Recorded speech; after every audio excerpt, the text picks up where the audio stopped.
Well, Secretary of State Mike Pompeo, in the meantime, is en route to North Korea at this hour under pressure to prove the rogue regime is committed to denuclearization. The State Department defending the trip. So what can we expect? Here to weigh in is Asia analyst and one of our favorites, as always, the author of Nuclear Showdown North Korea Takes Over the World, Gordon Chang. Thank you very much for joining us this morning. We appreciate it.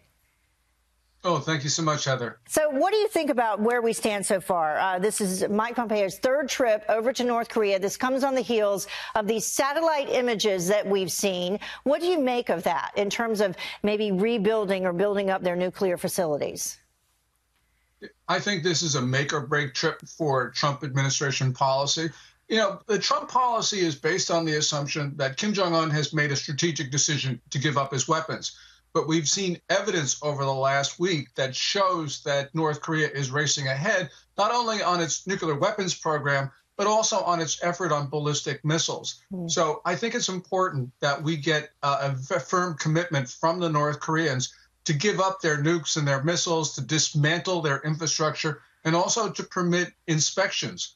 A lot of people are saying that the administration is climbing down on its demands. I don't know if that's true or not, but I think we're going to get a very good indication when this trip is over. So this, I think, is now or never for the administration. Well, we do know that this is what President Trump had to say yesterday. He sent out this tweet saying many good conversations with North Korea. It is going well. In the meantime, no rocket launches or nuclear testing in 8 months. All of Asia is thrilled. Only the opposition party, which includes the fake news, is complaining. If not for me, we would now be at war with North Korea. So what do you think about his tweet? Well, first of all, I don't think there's a factual basis for the claim that we'd be at war were it not for him. You know, with regard to whether the negotiations are going well or not, we will know by the end of this weekend when Secretary of State Pompeo concludes his meetings with the North Koreans, because they're scheduled for a day and a half, Friday and Saturday, local time.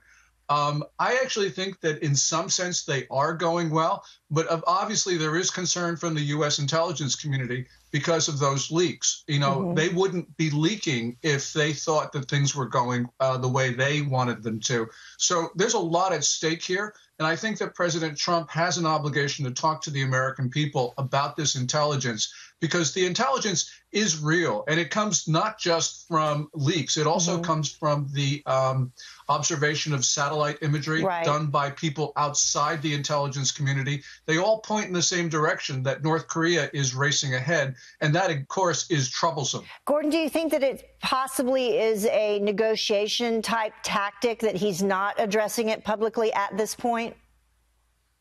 Sure. And it could also very well be a negotiation tactic that the North Koreans are trying to race ahead on their program in order to get as good a deal as possible from the administration.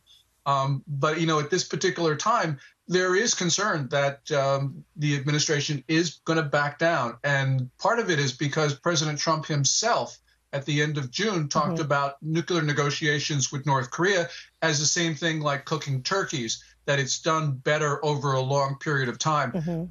This is exactly what the administration said it wouldn't do. Right. And I think that it's important for the administration to stick to its old positions. Right. He did say that they would not back down on sanctions and that type of thing. So we'll see what happens. As you said, by the end of the week, we'll know.